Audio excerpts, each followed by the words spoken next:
തിരുവചനം തിരുവചനം.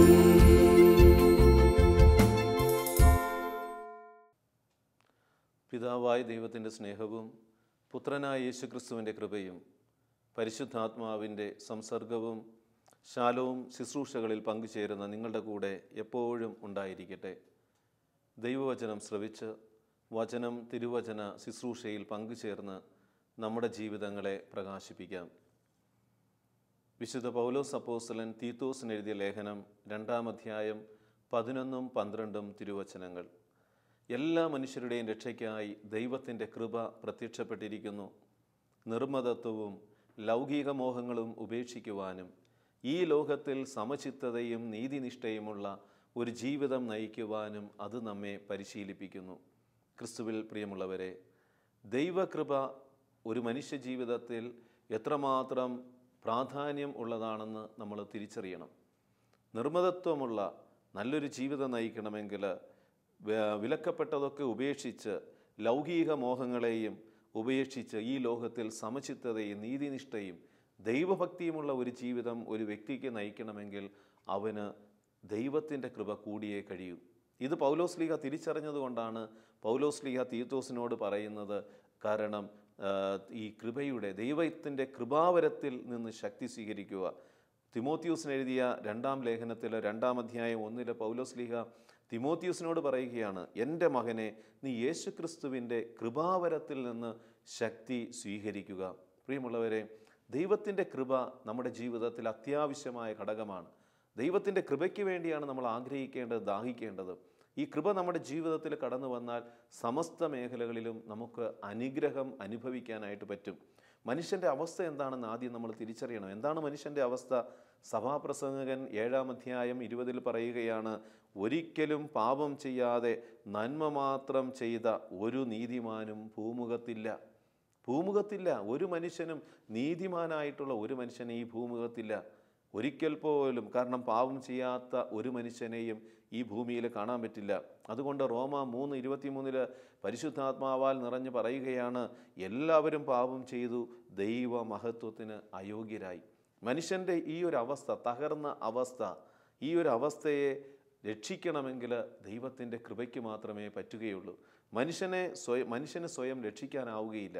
കാരണം പാപത്തിൻ്റെ, മരണത്തിൻ്റെ, തകർച്ചയുടെ, നിരാശയുടെ പടുകുഴിയിൽ കിടക്കുന്ന മനുഷ്യനെ രക്ഷിക്കണമെങ്കിൽ ദൈവത്തിൻ്റെ കൃപയ്ക്ക് മാത്രമേ രക്ഷിക്കാൻ പറ്റൂ. യാക്കോബ് ശ്ലീഹയുടെ ലേഖനം 2-ാം അധ്യായം 10 വചനം പഠിപ്പിക്കുകയാണ്, ആരെങ്കിലും നിയമം മുഴുവൻ അനുസരിക്കുകയും ഒന്നിൽ മാത്രം വീഴ്ച വരുത്തുകയും ചെയ്താൽ അവൻ എല്ലാത്തിലും വീഴ്ച വരുത്തുന്നവനായിരിക്കും. കാരണം മനുഷ്യനെ രക്ഷിക്കാൻ പറ്റില്ല. പാപമില്ലാത്തവന് മാത്രമേ മനുഷ്യനെ രക്ഷിക്കുവാനായിട്ട് പറ്റുകയുള്ളൂ. ഈ ലോകത്തിലെ ഒരു മനുഷ്യനും മറ്റു മനുഷ്യരെ രക്ഷിക്കുവാനായിട്ട് പറ്റുകയില്ലെന്ന് വചനം വളരെ ആധികാരികമായിട്ട് പഠിപ്പിക്കുകയാണ്. അപ്പോഴാണ് നമ്മൾ യേശുക്രിസ്തുവിലേക്ക് തിരിയുന്നത്. കാരണം കൃപ നൽകുന്നത് യേശുവാണ്. പിതാവായ ദൈവം ഈ ലോകത്തിൻ്റെ മേൽ കൃപ വർഷിച്ചത് യേശുക്രിസ്തുവിലൂടെയാണെന്ന് തിരിച്ചറിയണം. അതുകൊണ്ടാണ് വചനം പറയുന്നത്, നിയമം മോശ വഴി വന്നു, കൃപയും സത്യവും യേശുക്രിസ്തുവിലൂടെ. അപ്പോൾ യേശു ആരാണ്, ക്രിസ്തു ആരാണ് എന്ന് നമ്മൾ ചോദിക്കുമ്പോൾ കൊളോസ്യർക്ക് എഴുതിയ ലേഖനത്തിൽ 1-ാം അധ്യായം 15-ാം തിരുവചനത്തിലെ വചനം പഠിപ്പിക്കുകയാണ്, അവൻ അദൃശ്യനായ ദൈവത്തിൻ്റെ പ്രതിരൂപവും എല്ലാ സൃഷ്ടികൾക്കും മുമ്പുള്ള ആദ്യജാതനുമാണ്. യേശുക്രിസ്തു അനന്യനാണ്. ഈ ലോകത്തിൽ യേശുവിനെ പോലെ ആരും ഉണ്ടായിട്ടില്ല. യേശുവിനെ പോലെ ആരും ഈ ലോകത്തിലില്ല. യേശുവിനെ മറ്റുള്ള ഒരു വ്യക്തിത്വവുമായിട്ട് നമുക്ക് താരതമ്യപ്പെടുത്തുവാനോ അതേ നിരയിൽ നിർത്തുവാനോ സാധിക്കുകയില്ല. യേശു മാത്രമാണ്. അവൻ അദൃശ്യനായ ദൈവത്തിൻ്റെ പ്രതിരൂപവും എല്ലാ സൃഷ്ടികൾക്കും മുമ്പുള്ള ആദ്യജാതനുമാണ്. യോഹന്നാൻ്റെ സുവിശേഷത്തിൽ 1-ാം അധ്യായം 1 പറയുന്നത് എന്താണ്? ആദിയിൽ വചനമുണ്ടായിരുന്നു, വചനം ദൈവത്തോടു കൂടെയായിരുന്നു, വചനം ദൈവമായിരുന്നു. യേശുവാണ്. അവൻ ഒരേ സമയം ദൈവവും മനുഷ്യനുമാണ്. അതുകൊണ്ടാണ് യേശുക്രിസ്തുവിലൂടെ വരുന്ന കൃപയ്ക്ക് മാത്രമേ മനുഷ്യനെ രക്ഷിക്കാനായിട്ട് പറ്റുകയുള്ളൂ എന്ന് തിരിച്ചറിയണം. യോഹന്നാൻ്റെ സുവിശേഷം 1-ാം അധ്യായം 14 വചനം മാംസമായി നമ്മുടെ ഇടയിൽ വസിച്ചു, അവൻ്റെ മഹത്വം നമ്മൾ ദർശിച്ചു, കൃപയും സത്യവും നിറഞ്ഞതും പിതാവിൻ്റെ ഏകജാതൻ്റേതുമായ മഹത്വം. യേശുക്രിസ്തുവിലൂടെയാണ്. ക്രിസ്തു നമുക്ക് വേണ്ടി എന്തു ചെയ്തു എന്നുള്ള ചോദ്യം കൂടെ നമ്മളോട് ചോദിക്കുമ്പോഴാണ് ദൈവത്തിൻ്റെ കൃപയിലേക്ക് തിരിഞ്ഞ് ജീവിക്കാൻ നമുക്ക് സാധിക്കുകയുള്ളൂ. യേശുക്രിസ്തു എന്താ നമുക്ക് ചെയ്തത്? യേശുക്രിസ്തു ചെയ്തത്, നാം പാപികളായിരിക്കെ ക്രിസ്തു നമുക്ക് വേണ്ടി മരിച്ചു. അങ്ങനെ നമ്മോടുള്ള അവിടുത്തെ സ്നേഹം ദൈവം പ്രകടമാക്കിയിരിക്കുന്നു. പാപികളായ മനുഷ്യന് വേണ്ടി ക്രിസ്തു കാൽവരിയിൽ മരിക്കുവാൻ സന്നദ്ധനായി. അതിലൂടെ ദൈവത്തിൻ്റെ സ്നേഹം ലോകത്തിൻ്റെ മുമ്പിൽ ദൈവം വെളിപ്പെടുത്തി. യേശയ്യാ പ്രവാചകന്റെ പുസ്തകം 53-ാം അധ്യായത്തിൽ 5-ാം വാക്യം നമ്മൾ കാണുന്നുണ്ട്. യേശുവിൻ്റെ സഹനം എത്രമാത്രമായിരുന്നു. അവൻ്റെ ക്ഷതങ്ങളാലാണ് നമ്മൾ സൗഖ്യം പ്രാപിക്കുന്നത്. അവൻ്റെ മുറിവിനാലാണ് നമ്മുടെ പാപങ്ങൾ പൂർണ്ണമായിട്ടും കഴുകിക്കളയുന്നതെന്ന് തിരിച്ചറിയാനായിട്ട് സാധിക്കും. യേശയ്യാ 53:5 നമ്മുടെ അതിക്രമങ്ങൾക്ക് വേണ്ടി അവൻ മുറിവേൽപ്പിക്കപ്പെട്ടു, നമ്മുടെ അകൃത്യങ്ങൾക്ക് വേണ്ടി ക്ഷതമേൽപ്പിക്കപ്പെട്ടു, അവൻ്റെ മേലുള്ള ശിക്ഷ നമുക്ക് രക്ഷ നൽകി, അവൻ്റെ ക്ഷതങ്ങളാൽ നാം സൗഖ്യം പ്രാപിച്ചു. യേശുക്രിസ്തുവിൻ്റെ പീഡാസഹന മരണ ഉയർപ്പിലൂടെയാണ് ദൈവത്തിൻ്റെ കൃപ മനുഷ്യ ജീവിതങ്ങളിലേക്ക് ഒഴുകിയെത്തുന്നത്. യേശുവിൻ്റെ ശരീരത്തിൽ ഏകദേശം 5480 മുറിവുകൾ ഉണ്ടായിരുന്നുവെന്നാണ് പറയുന്നത്. അത്രമാത്രം അവൻ്റെ ശരീരത്തിൽ മുറിപ്പാടുകൾ ഏറ്റുവാങ്ങി. എന്തിനു വേണ്ടി? നമുക്ക് കൃപ തരുവാൻ, നമ്മളെ രക്ഷിക്കുവാൻ. കൃപയിലൂടെ ദൈവം നമ്മളെ രക്ഷിക്കുവാനായിട്ട് എടുത്ത നിലപാടുകളാണ് കാൽവരിയിലെ കുരിശിലെ പീഡാസഹനത്തിൽ നമ്മൾ കാണുന്നത്. അതുകൊണ്ട് കൃപയ്ക്ക് വേണ്ടി നമ്മൾ ആഗ്രഹിക്കുന്നവരാവുക. ഓരോ നിമിഷവും നമ്മൾ പ്രാർത്ഥിക്കേണ്ടത്, ദൈവമേ നിൻ്റെ കൃപ കൊണ്ട് എന്നെ നിറയ്ക്കണമേ. കാരണം കൃപ നിറഞ്ഞാൽ ജീവിതത്തിൽ വലിയ അത്ഭുതങ്ങൾ സംഭവിക്കും. പലരും ഇന്ന് പ്രാർത്ഥിക്കുന്നത് എന്താണ്? ദൈവമേ എൻ്റെ രോഗം മാറണമേ, ദൈവമേ എൻ്റെ കടബാധ്യത മാറണമേ, ദൈവമേ എൻ്റെ ദുരിതങ്ങൾ എടുത്തു മാറ്റണമേ, ദൈവമേ എനിക്ക് സമാധാനം തരണമേ, എൻ്റെ കുടുംബത്തിലെ മക്കളുടെ ദുശീലങ്ങൾ എടുത്തു മാറ്റി തരണമേ എന്നൊക്കെയാണ് നമ്മൾ പലപ്പോഴും പ്രാർത്ഥിക്കുന്നത്. യഥാർത്ഥത്തിൽ അങ്ങനെയല്ല പ്രാർത്ഥിക്കേണ്ടത്. പ്രാർത്ഥിക്കേണ്ടത്, ദൈവമേ കൃപയാൽ എന്നെ രക്ഷിക്കണമേ, ദൈവമേ നിൻ്റെ കൃപയാൽ എന്നെ അഭിഷേകം ചെയ്യണമേ എന്ന് പ്രാർത്ഥിക്കണം. പ്രിയമുള്ളവരെ, ഈ ദിനത്തിൽ ദൈവത്തിൻ്റെ കൃപ ചെയ്യുന്ന 6 കാര്യങ്ങൾ ഒന്ന് മനസ്സിലാക്കുമ്പോഴാണ് കൃപയ്ക്ക് വേണ്ടി നമ്മൾ പ്രാർത്ഥിക്കുന്നവരായിട്ട് മാറുക. ദൈവത്തിൻ്റെ കൃപ ഒന്നാമത് ചെയ്യുന്നത്, ദൈവത്തിൻ്റെ കൃപയാണ് രക്ഷിക്കുന്നത്. നമ്മളെ രക്ഷിക്കുന്ന, നമ്മൾ ഏതവസ്ഥയായിക്കൊള്ളട്ടെ, രോഗത്തിൽ നിന്ന്, തകർച്ചകളിൽ നിന്ന്, കടബാധ്യതകളിൽ നിന്ന്, നിരാശയിൽ നിന്ന്, ശത്രുക്കളിൽ നിന്നൊക്കെ നമുക്ക് രക്ഷ വേണമെന്നുണ്ടെങ്കിൽ ദൈവത്തിൻ്റെ കൃപയ്ക്ക് മാത്രമേ അത് ചെയ്യാനായിട്ട് പറ്റൂ. ദൈവത്തിൻ്റെ കൃപയിലൂടെ മാത്രമേ നമുക്കത് ലഭിക്കുകയുള്ളൂ. അതുകൊണ്ട് കൃപയ്ക്ക് വേണ്ടി നമ്മൾ ദാഹിച്ച് പ്രാർത്ഥിക്കണം. എഫേസൂസ് 2:8 പറയുകയാണ്, വിശ്വാസം വഴി കൃപയാലാണ് നിങ്ങൾ രക്ഷിക്കപ്പെട്ടത്, അത് നിങ്ങൾ നേടിയെടുത്തതല്ല, ദൈവത്തിൻ്റെ ദാനമാണ്. അപ്പോസ്തല പ്രവർത്തനം 15:11 പറയുകയാണ്, നാം രക്ഷ പ്രാപിക്കുന്നത് കർത്താവായ യേശുക്രിസ്തുവിൻ്റെ കൃപയാലാണ് എന്ന് വിശ്വസിക്കുന്നു. അപ്പോൾ ഈ ഒരു വിശ്വാസം നമ്മുടെ ജീവിതത്തിൽ ഉണ്ടായിരിക്കണം. ചിലരൊക്കെ വിചാരിക്കുന്നത് എന്താണ്? മറ്റുള്ളവരെന്നെ രക്ഷിക്കും. ഏതെങ്കിലും പ്രത്യയശാസ്ത്രത്തിൽ അംഗമായി ആ പ്രത്യയശാസ്ത്രം പാലിച്ചു കഴിഞ്ഞാൽ അതിലൂടെ എനിക്ക് രക്ഷപ്പെടാമെന്ന് വിചാരിക്കുന്നവരുണ്ട്. ഒരിക്കലും രക്ഷപ്പെടുകയില്ല. ചിലർ പറയുന്നത് എന്താണ്? ഞാൻ ദൈവത്തിലൊന്നും വിശ്വസിക്കുന്നില്ല, എനിക്ക് ദൈവം വേണ്ട, ദൈവമൊന്നും വേണ്ട, എനിക്ക് എൻ്റേതായിട്ടുള്ള ജീവിതം, എൻ്റേതായിട്ടുള്ള ആ ഡിസിപ്ലിൻ അനുസരിച്ച്, എൻ്റെ ബോധ്യങ്ങളനുസരിച്ച് ജീവിച്ചാൽ എനിക്ക് സുരക്ഷിതത്വം ഉണ്ടാകും, രക്ഷയുണ്ടാകും. ഒരിക്കലും ഉണ്ടാകില്ല. കാരണം നിനക്ക് നിന്നെ തന്നെ രക്ഷിക്കാൻ പറ്റില്ല. രക്ഷിക്കുന്നത് യേശുക്രിസ്തുവാണ്. അത് യേശുക്രിസ്തുവിലൂടെ വരുന്ന കൃപയാണ് നിന്നെ രക്ഷിക്കുന്നത്. അപ്പോൾ ഇത് തിരിച്ചറിയണം. ചിലർ വിചാരിക്കുന്നത് ഞാൻ ഏറ്റവും വലിയ ഉന്നത സ്ഥാനീയനാണ്, ഉന്നത സ്ഥാനത്തിരിക്കുന്ന ആൾക്കാരുമായിട്ട് എനിക്ക് വലിയ ബന്ധമുണ്ട്, അതുകൊണ്ട് എനിക്കൊരു കുഴപ്പം ഉണ്ടാകില്ല, ഞാൻ രക്ഷപ്പെട്ടവനാണെന്ന് വിചാരിച്ചാൽ അത് രക്ഷിക്കുകയില്ല. ആർക്കും നിന്നെ രക്ഷിക്കാൻ പറ്റുകയില്ല. രക്ഷിക്കുന്നത് യേശുക്രിസ്തുവിൻ്റെ കൃപയാണെന്ന് തിരിച്ചറിഞ്ഞ് ആ കൃപയോട് ഐക്യപ്പെടുവാനായിട്ടുള്ളൊരു മനസ്സുണ്ടാകണം. സങ്കീർത്തനം 118 8-9 വാക്യങ്ങളിൽ, മനുഷ്യനിൽ ആശ്രയിക്കുന്നതിനേക്കാൾ കർത്താവിൽ അഭയം തേടുന്നതാണ് നല്ലത്, പ്രഭുക്കന്മാരിൽ ആശ്രയിക്കുന്നതിനേക്കാൾ കർത്താവിൽ അഭയം തേടുന്നതാണ് നല്ലത്. കാരണം കർത്താവിൽ അഭയം തേടിയാൽ കർത്താവിൻ്റെ കൃപ നിന്നെ രക്ഷിക്കും. മനുഷ്യനിൽ ആശ്രയിച്ചു കഴിഞ്ഞാൽ മനുഷ്യന് രക്ഷിക്കാൻ പറ്റില്ല. അവന് കുറച്ച് പണം തരാൻ പറ്റും, കുറച്ച് സമ്പാദ്യം നിനക്ക് ഇതിൻ്റെ ബാങ്കിൽ ഇട്ട് തരാൻ പറ്റും, അതല്ലെങ്കിൽ ഈ ലോകത്തിലെ കുറച്ച് ദുരിതങ്ങളിൽ നിന്ന് വേണമെങ്കിൽ മനുഷ്യന് നിന്നെ രക്ഷിക്കാൻ പറ്റും. നീ ഭയപ്പെടുന്ന മനുഷ്യന് വേണമെങ്കിൽ നിൻ്റെ ശരീരത്തെ രക്ഷിക്കാൻ പറ്റും, ആത്മാവിനെ രക്ഷിക്കാൻ പറ്റില്ല. ആത്മാവിനെ രക്ഷിക്കാൻ കഴിയും. ശരീരത്തെയും ആത്മാവിനെയും രക്ഷിക്കുന്നത് കർത്താവായ യേശു ക്രിസ്തുവിലൂടെ ലഭിക്കുന്ന കൃപയാണെന്ന് തിരിച്ചറിയണം. യേശുവിൻ്റെ പീഡാസഹന മരണ ഉയർപ്പിലൂടെ ലഭിക്കുന്ന ആ കൃപയിലൂടെയാണ് നമ്മുടെ ശരീരത്തിനും ആത്മാവിനും രക്ഷ ലഭിക്കുന്നത്. അതുകൊണ്ട് കൃപയ്ക്ക് വേണ്ടി ആഗ്രഹിച്ച് പ്രാർത്ഥിക്കുക. രണ്ടാമത് ദൈവത്തിൻ്റെ കൃപ ചെയ്യുന്നത്, കൃപയാണ് നമ്മെ നീതീകരിക്കുന്നത്. ഈ ലോകത്തിലെ നീതീകരണം നമുക്ക് അനുഗ്രഹമായിട്ട് മാറുകയില്ല. ഈ ലോകത്തിലുള്ള നീതിപീഠങ്ങളൊക്കെ നീ നീതിമാനാണ്, നീ പാപിയല്ല എന്ന് സർട്ടിഫിക്കറ്റ് ചെയ്താലും അത് നീതീകരണമല്ല. ദൈവത്തിൻ്റെ കൃപ നമ്മളെ നീതീകരിക്കണം. റോമാക്കാർക്ക് എഴുതിയ ലേഖനത്തിൽ 3-ാം അധ്യായം 23-24 വചനം ഇപ്രകാരമാണ്: എല്ലാവരും പാപം ചെയ്ത് ദൈവ മഹത്വത്തിന് അയോഗ്യരായി അവർ അവിടുത്തെ കൃപയാൽ യേശുക്രിസ്തു വഴിയുള്ള വീണ്ടെടുപ്പിലൂടെ സൗജന്യമായി നീതീകരിക്കപ്പെടുന്നു. കൃപ നിന്നെ നീതീകരിക്കണം. ദൈവകൃപയാണ് നമ്മൾ നീതീകരിക്കേണ്ടത്. പ്രിയമുള്ളവരെ, ലൂക്കായുടെ സുവിശേഷത്തിൽ 18-ാം അധ്യായത്തിൽ നമ്മൾ കാണുന്നില്ലേ ചുങ്കക്കാരനും ഫരിസേയനും പ്രാർത്ഥിക്കാൻ പോയത്? ഫരിസേയൻ പ്രാർത്ഥിക്കുന്നത് എങ്ങനെയാണ്? ഞാൻ എല്ലാ കാര്യങ്ങളും ചെയ്യുന്നുണ്ട്, ദാനധർമ്മം ചെയ്യുന്നുണ്ട്, ഉപവസിക്കുന്നുണ്ട്, പള്ളിക്കും മറ്റുള്ള കാര്യങ്ങളിലും എല്ലാം ചെയ്യുന്നുണ്ട്, എല്ലാ കാര്യങ്ങളും ചെയ്യുന്നുണ്ട്. സ്വയം തന്നെ അവൻ നീതീകരിക്കാനായിട്ട് ശ്രമിക്കുകയാണ് അവൻ്റെ പ്രവൃത്തിയിലൂടെ. എന്നാൽ പാപിയായ ചുങ്കക്കാരൻ അവൻ കർത്താവിൻ്റെ സന്നിധിയിൽ നിന്ന് അവൻ കർത്താവിൻ്റെ കരുണയ്ക്ക് വേണ്ടി പ്രാർത്ഥിച്ചു. കർത്താവെ, പാപിയായ എൻ്റെ മേൽ കരുണയായിരിക്കണമേ.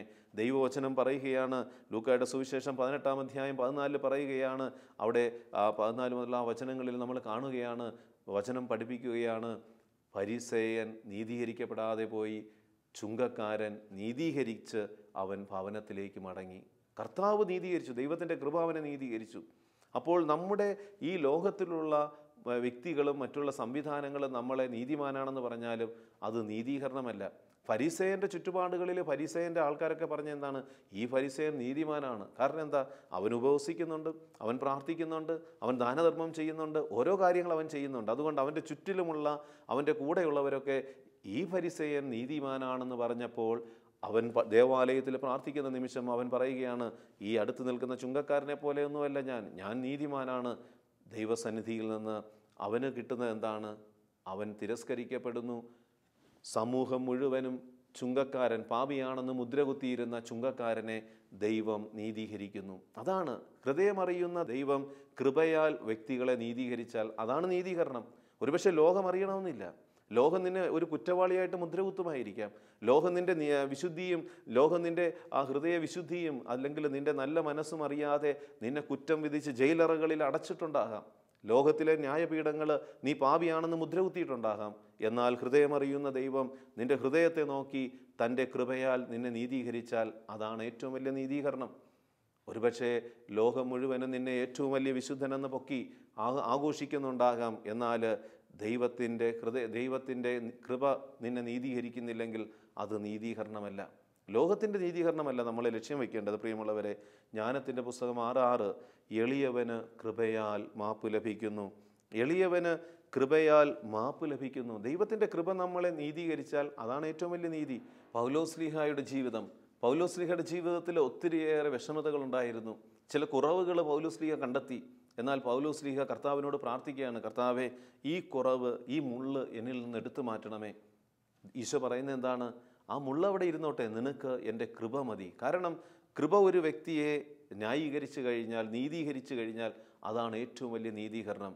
ദൈവസന്നിധിയിൽ പൗലോസ്ലീഹ ഈ കുറവെടുത്ത് മാറ്റുവാനായിട്ട് ദൈവത്തോട് പ്രാർത്ഥിച്ചപ്പോൾ ദൈവം പറയുകയാണ്, ആ കുറവ് അവിടെ ഇരുന്നോട്ടെ, എൻ്റെ കൃപ നിനക്ക് മതി. പാപം വർദ്ധിച്ചിടത്ത് ദൈവത്തിൻ്റെ കൃപ അതിലേറെ വർദ്ധിച്ചു എന്ന് പറയുമ്പോൾ ഒരു വ്യക്തി അവൻ നീതീകരിക്കപ്പെടുന്നത് അവൻ്റെ കുറവുകളിൽ ദൈവത്തിൻ്റെ കൃപ ഒഴുകിയിറങ്ങിയാൽ ആ വ്യക്തി നീതീകരിക്കപ്പെടും. അതുകൊണ്ട് നമ്മൾ പ്രാർത്ഥിക്കണം, ദൈവമേ, നിൻ്റെ കൃപയാൽ എന്നെ നീതീകരിക്കണമേ. ലോകം എന്നെ നീതീകരിക്കേണ്ട, ലോകത്തിൻ്റെ നീതിപീഠം എന്നെ നീതിമാനാണെന്ന് വിളിക്കണമെന്ന് ഞാൻ ആഗ്രഹിക്കുന്നില്ല. നിൻ്റെ കൃപ എന്നെ നീതീകരിച്ചാൽ മതി എന്ന് നീ പ്രാർത്ഥിച്ചാൽ ദൈവത്തിൻ്റെ കൃപ നിന്നെ നീതീകരിക്കും. മൂന്നാമത്, ദൈവത്തിൻ്റെ കൃപയാണ് നമ്മെ വിശുദ്ധീകരിക്കുന്നത്. പ്രിയമുള്ളവരെ, ഞാനും നിങ്ങളുമൊക്കെ വിളിക്കപ്പെട്ടിരിക്കുന്നത് വിശുദ്ധിയിലേക്കാണ്. യേശുവിനെ രക്ഷകനും നാഥനുമായി സ്വീകരിച്ച വ്യക്തി എപ്പോഴും ലക്ഷ്യം വയ്ക്കേണ്ടത് വിശുദ്ധിയാണ്. കാരണം ദൈവം അശുദ്ധിയിലേക്കല്ല, വിശുദ്ധിയിലേക്കാണ് നമ്മളെ വിളിച്ചിരിക്കുന്നത്. ലോകം അശുദ്ധിയിലാണ്, ചുറ്റുപാടുകൾ അശുദ്ധിയിലാണെന്ന് നമുക്കറിയാം. ഈ ചുറ്റുപാടുകൾ, അശുദ്ധി നിറഞ്ഞ ഈ ചുറ്റുപാടുകളിലും വിശുദ്ധിയിൽ വളരണമെങ്കിൽ ദൈവത്തിൻ്റെ കൃപ ഓരോ നിമിഷവും നമ്മളിലേക്ക് ഒഴുകി ഇറങ്ങണം. അത് യേശുവുമായുള്ള ബന്ധത്തിലൂടെയാണ് നമുക്ക് ലഭിക്കുന്നത്. അപ്പോൾ നമ്മൾ തിരിച്ചറിയണം, ദൈവത്തിൻ്റെ കൃപയാണ് വിശുദ്ധീകരിക്കുന്നത്. ലോകത്തിലെ ഒരു സ്ഥാനമാനങ്ങൾക്കോ വ്യക്തികൾക്കോ സംവിധാനത്തിനോ ഒരു ടെക്നിക്കിനോ ഒരാളെ വിശുദ്ധനാക്കാൻ പറ്റില്ല, ഒരാളെ വിശുദ്ധിയിൽ വളർത്താൻ പറ്റില്ല. ചിലരൊക്കെ വിചാരിക്കുന്നത് എന്താണ്? കുറച്ച് ടെക്നിക്കുകളൊക്കെ ചെയ്താൽ വിശുദ്ധിയിൽ വളരാം. മനസ്സിനെ ഒന്ന് നിയന്ത്രിച്ചാൽ, ചില യോഗ അല്ലെങ്കിൽ പ്രാണിക് ഹീലിംഗ് അല്ലെങ്കിൽ ഏതെങ്കിലുമൊക്കെ ടെക്നിക്കുകളൊക്കെ ചെയ്ത് എൻ്റെ മനസ്സിനെ ക്രമപ്പെടുത്തി എൻ്റെ ശരീരത്തെയൊക്കെ ക്രമപ്പെടുത്തി എനിക്ക് വിശുദ്ധിയിൽ വളരാമെന്ന് കരുതിയാൽ വിശുദ്ധിയിലെത്താനായിട്ട് പറ്റില്ല. ദൈവത്തിൻ്റെ കൃപയ്ക്ക് മാത്രമേ സാധിക്കൂ. വിശുദ്ധ പൗലോസ് അപ്പോസ്തലൻ കൊറിന്തോസ് എഴുതിയ 2-ാം ലേഖനം 1-ാം അധ്യായം 12-ാം വാക്യം, ഞങ്ങൾ ഈ ലോകത്തിൽ പ്രത്യേകിച്ച് നിങ്ങളുടെ ഇടയിൽ വിശുദ്ധിയോടും പരമാർത്ഥ ഹൃദയത്തോടും വ്യാപരിച്ചുവെന്ന് മനസാക്ഷിയാണ് ഞങ്ങളുടെ അഭിമാനം. അത് ഭൗതിക ജ്ഞാനത്താലല്ല, ദൈവ കൃപയാലാണ് സാധിച്ചത്. പൗലോസ്ലീഹ പറയുകയാണ്, ഞങ്ങൾ നിങ്ങളുടെ ഇടയിൽ വിശുദ്ധിയിൽ ജീവിച്ചത് അത് ഭൗതിക ജ്ഞാനത്താലല്ല, ഞങ്ങളുടെ കഴിവിനാലുമല്ല, മറിച്ച് ദൈവത്തിൻ്റെ കൃപയാലാണ്. അതേ പ്രിയമുള്ളവരെ, ദൈവത്തിൻ്റെ കൃപ നമ്മളിൽ നിറഞ്ഞാൽ നമ്മൾ വിശുദ്ധരായിട്ട് മാറും, വിശുദ്ധിയിൽ വളരും. നമ്മുടെ ബലഹീനതകളെയും കുറവുകളെയും നോക്കി നിരാശപ്പെടേണ്ട ആവശ്യമില്ല. കർത്താവിൻ്റെ സന്നിധിയിൽ മുട്ടുമടക്കി, ദിവ്യകാരുണ്യ സന്നിധിയിൽ മുട്ടുമടക്കി, ദൈവമേ നിൻ്റെ കൃപയാൽ എന്നെ നിറയ്ക്കണമേ, നിൻ്റെ കൃപയാൽ എന്നെ അഭിഷേകം ചെയ്യണമേ എന്ന് ഓരോ ശ്വാസത്തിലും നീ പ്രാർത്ഥിച്ചുകൊണ്ടിരുന്നാൽ പാപം വർദ്ധിച്ചെടുത്ത് ദൈവത്തിൻ്റെ കൃപ അതിലേറെ വർദ്ധിച്ചു എന്ന വചനം നിൻ്റെ ജീവിതത്തിൽ അനുഗ്രഹമായിട്ട് മാറും. നിൻ്റെ ജീവിതത്തിലെ അശുദ്ധി നീങ്ങി വിശുദ്ധി നിറയപ്പെടും. റോമ 6:14 പറയുകയാണ്, പാപം നിങ്ങളിൽ ഭരണം നടത്തുകയില്ല, കാരണം നിങ്ങൾ നിയമത്തിന് കീഴിലല്ല, കൃപയ്ക്ക് കീഴിലാണ്. പ്രിയമുള്ളവരെ, കൃപയ്ക്ക് കീഴിലാണെങ്കിൽ പാപം നമ്മളെ ഭരണം നടത്തില്ല, പാപത്തിന് നമ്മളെ തകർക്കാൻ പറ്റില്ല. ദൈവത്തിൻ്റെ കൃപ ചെയ്യുന്ന 4-മത്തെ കാര്യം, ദൈവത്തിൻ്റെ കൃപയാണ് പ്രത്യേകമായ ജീവിതത്തിലേക്ക് ഒരു വ്യക്തിയെ വിളിക്കുന്നത്. ഈ ലോകത്തിൽ എത്രയോ മനുഷ്യരുണ്ട്, എത്രയോ മതവിശ്വാസങ്ങളിൽ ജീവിക്കുന്നവരുണ്ട്. ഒരു ക്രിസ്ത്യാനിയാകുവാനായിട്ടുള്ളൊരു വിളി ലഭിച്ചിട്ടുണ്ടെങ്കിൽ, ഒരു ക്രിസ്തീയ വിശ്വാസത്തിൽ ജീവിക്കുവാൻ ദൈവം നിന്നെ വിളിച്ചിട്ടുണ്ടെങ്കിൽ അത് ദൈവത്തിൻ്റെ കൃപയാണ്. എത്രയോ കുടുംബങ്ങളിൽ നിന്നുണ്ട്, ഒരു ക്രിസ്തീയ കുടുംബത്തിൽ അംഗമാകാൻ ദൈവം നിന്നെ വിളിച്ചിട്ടുണ്ടെങ്കിൽ അത് ദൈവത്തിൻ്റെ കൃപയാലുള്ള ഒരു വിളിയാണ്. അതുകൊണ്ട് നമ്മൾ തിരിച്ചറിയണം, എനിക്ക് ലഭിച്ച വിളി അത് ദൈവത്തിൻ്റെ കൃപയാലാണെന്നുള്ള ആ തിരിച്ചറിവോടെ അതിന് യോഗ്യമായിട്ട് ജീവിക്കണം. ഇന്ന് പലരും കുടുംബജീവിതം നയിക്കുന്നവരുണ്ടാകാം, പക്ഷേ ഒരു യേശുവിൽ വിശ്വസിക്കുന്ന കൃപയാൽ വിളിക്കപ്പെട്ട ഒരു വ്യക്തിയുടെ കുടുംബജീവിതം മറ്റ് മതവിശ്വാസങ്ങളിൽ ജീവിക്കുന്ന കുടുംബജീവിതം പോലെ അല്ല.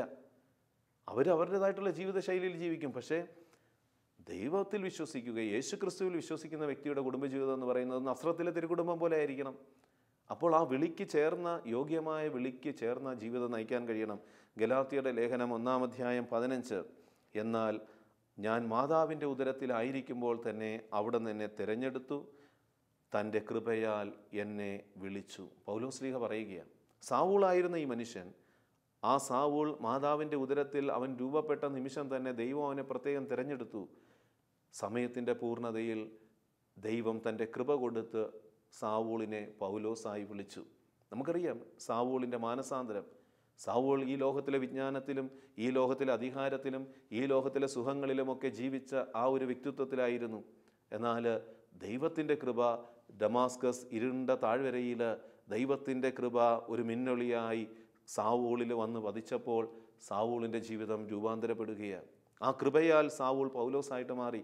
അതുകൊണ്ട് സാവൂളിന് ധൈര്യമായിട്ട് പറയാൻ പറ്റും, പൗലോസായി മാറിയ സാവൂളിന് ധൈര്യമായിട്ട് പറയാൻ പറ്റും, ദൈവത്തിൻ്റെ കൃപയാണ് രക്ഷിക്കുന്നത്, ദൈവത്തിൻ്റെ കൃപയാണ് നീതീകരിക്കുന്നത്, ദൈവത്തിൻ്റെ കൃപയാണ് നമ്മളെ ശരിയായ ജീവിതത്തിലേക്ക്, ഒരു ശ്രേഷ്ഠമായ ജീവിതത്തിലേക്ക് ഒരു പ്രത്യേകമായ വിളി തന്ന് നമ്മളെ വിളിക്കുന്നതെന്ന് പൗലോസിന് പറയാനായിട്ട് സാധിച്ചു.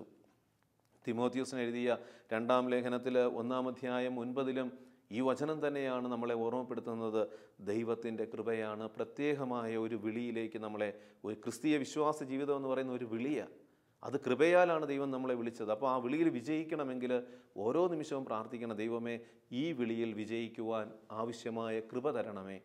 എൻ്റെ ജീവിതം നീ തന്ന ഈ ദൈവവിളിയിൽ ഒരു കുടുംബജീവിതമാകാം, ഒരു സമർപ്പിത ജീവിതമാകാം, ഏതു തന്നെ ആയിക്കൊള്ളട്ടെ, യേശുവിൽ വിശ്വസിക്കുന്ന ഒരു ജീവിത ശൈലിയാണെങ്കിൽ ആ ശൈലിയിൽ വിജയിക്കണമെങ്കിൽ ദൈവത്തിൻ്റെ കൃപ കൂടിയേ കഴിയൂ. അതിനുവേണ്ടി കൃപയ്ക്ക് വേണ്ടി പ്രാർത്ഥിക്കണം. ദൈവത്തിൻ്റെ കൃപ ചെയ്യുന്ന 5-ാമത്തെ കാര്യം ആശ്വാസവും പ്രത്യാശയും നൽകും. ദൈവത്തിൻ്റെ കൃപയാണ് വ്യക്തികൾക്ക് ആശ്വാസവും പ്രത്യാശയും നൽകുന്നത്. മറ്റുള്ള ഈ ലോകത്തിലെ ഒരു വസ്തുവകകൾക്കും, ഈ ലോകത്തിലെ ഒരു വ്യക്തിബന്ധത്തിനും, ഈ ലോകത്തിലെ ഒരു സംവിധാനത്തിനും മനുഷ്യന് ശാശ്വതമായ ആശ്വാസവും പ്രത്യാശയും നൽകാൻ പറ്റുകയില്ല. കർത്താവായ യേശു ക്രിസ്തുവിലൂടെ വരുന്ന കൃപയാണ് വ്യക്തികൾക്ക് ആശ്വാസവും പ്രത്യാശയും നൽകുന്നത്. നമ്മൾ തിരിച്ചറിയണം പ്രിയമുള്ളവരെ. തെസ്സലോനിയക്കാർക്ക് എഴുതിയ 2-ാം ലേഖനത്തിൽ 2-ാം അധ്യായം 16ഉം 17ഉം തിരുവചനങ്ങളിൽ വചനത്തിലൂടെ വളരെ പരിശുദ്ധാത്മാവ് ശക്തമായി നമ്മളെ പഠിപ്പിക്കുകയാണ്, ദൈവത്തിൻ്റെ കൃപയാണ് ആശ്വാസവും പ്രത്യാശയും നൽകുന്നത്. അപ്പോൾ നമ്മുടെ ജീവിതത്തിൽ ഒരു ആശ്വാസവും സമാധാനം ലഭിക്കണമെങ്കിൽ, ആശ്വാസം ഉണ്ടാകണമെങ്കിൽ ദൈവത്തിൻ്റെ കൃപ നിറയാനായിട്ട് പ്രാർത്ഥിക്കണം. ഒരു പ്രശ്നം വരുമ്പോൾ, പ്രതികൂല സാഹചര്യങ്ങൾ വരുമ്പോൾ നമ്മൾ പ്രാർത്ഥിക്കണം, കർത്താവേ നിൻ്റെ കൃപയാൽ എന്നെ നിറയ്ക്കണമേ. അതല്ലാതെ മദ്യത്തിനും മയക്കുമരുന്നിനും ഏതെങ്കിലുമൊക്കെ ജഡിക പാവങ്ങളിലും മുഴുകി അതിലൂടെ ആശ്വാസം കിട്ടുമെന്ന് വിചാരിച്ച് ഓടിയാൽ നമ്മൾ തകർന്നു പോകും, പ്രത്യാശ നഷ്ടപ്പെടും. കൃപ തരും പ്രത്യാശ, കൃപ തരുന്ന പ്രത്യാശയിലേക്ക് നമ്മൾ ജീവിക്കാൻ കഴിയണം. അതിനുവേണ്ടി ദൈവസന്നിധിയിൽ നമ്മൾ പ്രാർത്ഥിക്കണം. ദൈവത്തിൻ്റെ കൃപ ചെയ്യുന്ന ആറാമത്തെ കാര്യമെന്ന് പറയുന്നത് ദൈവത്തിൻ്റെ കൃപയാണ് നിത്യജീവിതത്തിന് നമ്മളെ അവകാശികളാക്കി മാറ്റുന്നത്. മനുഷ്യൻ്റെ അധ്വാനമോ പ്രയത്നമോ അല്ല, ദൈവത്തിൻ്റെ കാരുണ്യമാണ് എല്ലാറ്റിൻ്റെയും അടിസ്ഥാനമെന്ന് പറയുമ്പോൾ ദൈവത്തിൻ്റെ കൃപയാണ് ഒരുവനെ നിത്യജീവിതത്തിലേക്ക് കൈപിടിച്ചുയർത്തുന്നത്. തീത്തോസിന് എഴുതിയ ലേഖനം 3-ാം അധ്യായം 6-7. ദൈവം നമ്മുടെ രക്ഷകനായ യേശുക്രിസ്തുവിലൂടെയാണ് പരിശുദ്ധാത്മാവിനെ നമ്മുടെ മേൽ സമൃദ്ധമായി വർഷിച്ചത്. അവിടുത്തെ കൃപാവരത്താൽ നാം നീതീകരിക്കപ്പെടുന്നതിനും നിത്യജീവനെ പറ്റിയുള്ള പ്രത്യാശയിൽ നാം അവകാശികളാകുന്നതിനും വേണ്ടിയാണ് ഇങ്ങനെ ചെയ്തത്. പ്രിയമുള്ളവരെ, ദൈവം തൻ്റെ കൃപ ഈ ലോകത്തിലേക്ക് യേശുക്രിസ്തുവിലൂടെ മനുഷ്യവർഗത്തിൻ്റെ മുഴുവൻ്റെ മേലും വർഷിക്കുന്നത് അവനെ നിത്യജീവിതത്തിലേക്ക് നയിക്കാൻ വേണ്ടി കൂടിയാണ്. കൃപ ചെയ്യുന്ന 6 കാര്യങ്ങൾ നമ്മൾ ഈ തിരുവചന ശുശ്രൂഷയിൽ നമ്മൾ കണ്ടുമുട്ടി. നമ്മൾ ഓരോ ദിവസവും ആഗ്രഹിച്ച് പ്രാർത്ഥിക്കണം, ദൈവമേ നിൻ്റെ കൃപയാൽ എന്നെ നിറയ്ക്കണമേ. റോമാക്കാർക്ക് എഴുതിയ ലേഖനം 8-ാം അധ്യായം 1-2 തിരുവചനങ്ങൾ ഇപ്രകാരമാണ്: ആകയാൽ ഇപ്പോൾ യേശുക്രിസ്തുവുമായി ഐക്യപ്പെട്ടിരിക്കുന്നവർക്ക് ശിക്ഷാവിധിയില്ല. യേശുക്രിസ്തുവിലുള്ള ജീവാത്മാവിൻ്റെ നിയമം ഒരുവനെ പാപത്തിൻ്റെയും മരണത്തിൻ്റെയും നിയമത്തിൽ നിന്ന് രക്ഷിക്കുന്നു. നിന്റെ ജീവിതം പാപത്തിലും മരണത്തിലും അവസാനിക്കാൻ സാധ്യതയുള്ള ഈ ജീവിതം നിത്യജീവനിലേക്ക് കൊണ്ടെത്തിക്കണമെങ്കിൽ കൃപയോട് സഹകരിക്കണം. പാപത്തിലും മരണത്തിലും അവസാനിക്കാൻ സാധ്യതയുള്ള നമ്മുടെ ഓരോരുത്തരുടെയും ജീവിതങ്ങളെ നിത്യജീവിതത്തിലേക്ക് കൊണ്ടെത്തിക്കണമെങ്കിൽ കൃപയോട് നമ്മൾ സഹകരിക്കുന്നവരാകണം. ദൈവത്തിൻ്റെ കൃപ യേശുക്രിസ്തുവിലൂടെ ഓരോ നിമിഷവും നമ്മളിലേക്ക് ഒഴുകുന്നുണ്ട്. നീ വചനം വായിക്കുമ്പോൾ ദൈവത്തിൻ്റെ കൃപ നമ്മുടെ ജീവിതങ്ങളിലേക്ക് ഒഴുകുന്നുണ്ട്. കൂദാശകളിൽ പങ്കെടുക്കുമ്പോൾ ദൈവത്തിൻ്റെ കൃപ നമ്മളിലേക്ക് ഒഴുകുന്നുണ്ട്. പ്രാർത്ഥന കൂട്ടായ്മകളിൽ പങ്കുചേർന്ന് ധ്യാന ശുശ്രൂഷകളിൽ പങ്കെടുത്തുകൊണ്ടിരിക്കുമ്പോൾ ദൈവത്തിൻ്റെ കൃപ നിൻ്റെ ജീവിതത്തിലേക്ക് ഒഴുകിയിറങ്ങുന്നുണ്ട്. നീ മുറിയിൽ കയറി കതകടച്ച് രഹസ്യങ്ങൾ അറിയുന്ന പിതാവിൻ്റെ സന്നിധിയിൽ മുട്ടിന്മേൽ നിന്നുകൊണ്ട് കരങ്ങൾ വിരിച്ച് നീ സ്തുതിച്ച് പ്രാർത്ഥിക്കുമ്പോൾ ദൈവത്തിൻ്റെ കൃപ യേശുക്രിസ്തുവിലൂടെ നിന്നിലേക്ക് ഒഴുകിയിറങ്ങുന്നുണ്ട്. അപ്പോൾ ആ കൃപയെ വളരെ ഗൗരവമുള്ളതായി കരുതണം, ആ കൃപയെ വളരെ വിലയുള്ളതായി കരുതണം. ആ കൃപ നഷ്ടപ്പെടാതിരിക്കുവാൻ നല്ല നിലപാടുകൾ എടുക്കണം. കൃപ നഷ്ടപ്പെടാൻ കാരണമാകുന്ന തിന്മകളുടെ പിന്നാലെ നമ്മൾ പോകാനായിട്ട് പാടില്ല. ഈ ലോകത്തിലെ ഭൗതിക വസ്തുക്കളോ ഈ ലോകത്തിലുള്ള സ്ഥാനമാനങ്ങളോ ഈ ലോകത്തിലുള്ള വ്യക്തിബന്ധങ്ങളോ അല്ല നമ്മളെ രക്ഷിക്കുന്നത്. ദൈവത്തിൻ്റെ കൃപയാണ് നമ്മളെ രക്ഷിക്കുന്നത്. ഞാനായിരിക്കുന്ന ജീവിതാന്തസ്സിലേക്ക് ദൈവത്തിൻ്റെ കൃപയാണ് എന്നെ കൈപിടിച്ചുയർത്തിയതെന്ന് നമ്മൾ അംഗീകരിക്കണം, അത് തിരിച്ചറിയണം. അതല്ലാതെ എൻ്റെ വിളി, അയ്യോ അത് ആരുടെയോ ആഗ്രഹം മൂലം ഞാനിങ്ങനെ ഈ ഒരു വിളിയിലായതാണ് എന്ന് പറഞ്ഞുകൊണ്ടിരുന്നാൽ പ്രിയമുള്ളവരെ, ആ വിളിയിൽ നമ്മൾ പരാജയപ്പെട്ടുകൊണ്ടിരിക്കും. ദൈവം തന്ന ഈ വിളി അത് കൃപയുടെ വിളിയാണെന്ന് തിരിച്ചറിഞ്ഞ് ആ വിളിയിൽ വിജയിക്കുവാൻ കൃപ നിറയാനായിട്ട് ഓരോ ദിവസവും പ്രാർത്ഥിക്കണം. നമ്മുടെ ജീവിതത്തിൽ പ്രശ്നങ്ങൾ, പ്രതിസന്ധികൾ, നിരാശപ്പെടുത്തുന്ന അനുഭവങ്ങൾ ഉണ്ടാകുമ്പോൾ ശാന്തമായിരുന്ന് ദൈവമേ നിൻ്റെ കൃപ കൊണ്ട് എന്നെ നിറയ്ക്കണമേ എന്ന് പ്രാർത്ഥിച്ചാൽ അവിടെ ആശ്വാസമുണ്ടാകും. ഏത് ഞെരുക്കുന്ന അനുഭവങ്ങളിലൂടെ നീ കടന്നു പോകുമ്പോഴും എവിടെയായിരുന്നാലും നിനക്ക് പ്രാർത്ഥിക്കാനൊരു പ്രാർത്ഥനയുണ്ടാകണം. ദൈവമേ നിൻ്റെ കൃപ കൊണ്ട് എന്നെ നിറയ്ക്കണമേ, കർത്താവായ യേശുക്രിസ്തുവേ നിൻ്റെ കൃപ കൊണ്ട് എന്നെ നിറയ്ക്കണമേ എന്ന് ഓരോ ദിവസവും പ്രാർത്ഥിച്ചാൽ നമ്മുടെ ഉള്ളിൽ ആശ്വാസവും പ്രത്യാശയും നിറയും. പ്രിയമുള്ളവരെ, ദൈവത്തിൻ്റെ കൃപ മാത്രം മതി എന്നെ നീതീകരിച്ചാൽ എന്ന് നീ പ്രാർത്ഥിക്കണം. ഈ ലോകം മുഴുവനും നിന്നെ നീതിമാനാണെന്ന് പറഞ്ഞാലും കൃപ നീതീകരിക്കുന്നില്ലെങ്കിൽ അത് നീതീകരണമല്ല. അതുകൊണ്ട് എല്ലാ ദിവസവും പ്രാർത്ഥിക്കണം, ദൈവമേ നിൻ്റെ കൃപയാൽ എന്നെ നീതീകരിക്കണമേ. വിശുദ്ധിയിലേക്കുള്ള വിളിയാണ് നമ്മുടെ ജീവിതം. വിശുദ്ധിയിൽ വളരണമെങ്കിൽ കൃപ നമ്മളെ സഹായിക്കണം. ദൈവത്തിൻ്റെ കൃപയിലൂടെയാണ് നമ്മൾ വിശുദ്ധരായിട്ട് മാറുന്നത്. ഓരോ നിമിഷവും നമുക്ക് പ്രാർത്ഥിക്കാൻ കഴിയണം, ദൈവമേ നിൻ്റെ കൃപയാൽ എന്നെ വിശുദ്ധിയിൽ വളർത്തണമേ. കർത്താവായ യേശുക്രിസ്തുവേ നിൻ്റെ കൃപയാൽ എന്നെ വിശുദ്ധിയിൽ വളർത്തണമേ എന്ന് പറയണം. അനുദിന ജീവിതത്തിൽ നിരാശപ്പെടുത്തുന്ന ജീവിതാനുഭവങ്ങളിലൂടെ കടന്നു പോകുമ്പോഴും അവയിൽ നിന്നും രക്ഷ നേടണമെങ്കിൽ കൃപ നമ്മെ സഹായിക്കണം. അതുകൊണ്ട് ആ നിമിഷവും പ്രാർത്ഥിക്കാൻ കഴിയണം, ദൈവമേ കർത്താവായ യേശുക്രിസ്തുവേ നിൻ്റെ കൃപയാൽ എന്നെ രക്ഷിക്കണമേ. ഈ ദിനത്തിൽ കൃപ ചെയ്യുന്ന 6 കാര്യങ്ങൾ നമ്മൾ കണ്ടു. മനുഷ്യൻ്റെ പരാധീനതയും കുറവും നമ്മൾ കണ്ടു. അവൻ പാപിയാണ്. മനുഷ്യനെ തന്നെ രക്ഷിക്കാനാവുകയില്ല. യേശുവിന് മാത്രമേ മനുഷ്യനെ രക്ഷിക്കാൻ പറ്റുകയുള്ളൂ. യേശു മാത്രമാണ് ജീവൻ കൊടുത്തത്. അവൻ്റെ കാൽവരി ബലിയിലൂടെ കൂദാശകളിലൂടെ വചനത്തിലൂടെ ലഭിക്കുന്ന കൃപയ്ക്ക് വേണ്ടി നമുക്ക് ശിരസ് നമിച്ച് ദൈവസന്നിധിയിൽ വ്യാപരിക്കാം. നമുക്കൊരു നിമിഷമൊന്ന് പ്രാർത്ഥിക്കാം. കാരുണ്യവാനായ ദൈവമേ, അനുദിന ജീവിതത്തിൽ ഞങ്ങളെ രക്ഷിക്കുകയും വിശുദ്ധീകരിക്കുകയും ഞങ്ങളുടെ ജീവിതത്തിൽ ആശ്വാസവും പ്രത്യാശയും നൽകുകയും ഞങ്ങളെ നിത്യജീവനിലേക്ക് കൊണ്ടെത്തിക്കുകയും ചെയ്യുന്നത് കർത്താവായ യേശു ക്രിസ്തുവിലൂടെയുള്ള കൃപയാണെന്ന് ഞങ്ങളിന്ന് തിരിച്ചറിഞ്ഞു. അനുദിന ജീവിതത്തിൽ ഓരോ നിമിഷവും ഓരോ ശ്വാസത്തിലും ദൈവമേ, കർത്താവായ യേശു ക്രിസ്തുവെ, നിൻ്റെ കൃപയാൽ എന്നെ അഭിഷേകം ചെയ്യണമേ എന്ന് പ്രാർത്ഥിക്കുവാൻ ഞങ്ങളെ സഹായിക്കണമേ. നിത്യം പിതാവും പുത്രനും പരിശുദ്ധാത്മാവുമായ സർവേശ്വര എന്നേക്കും ആമേൻ.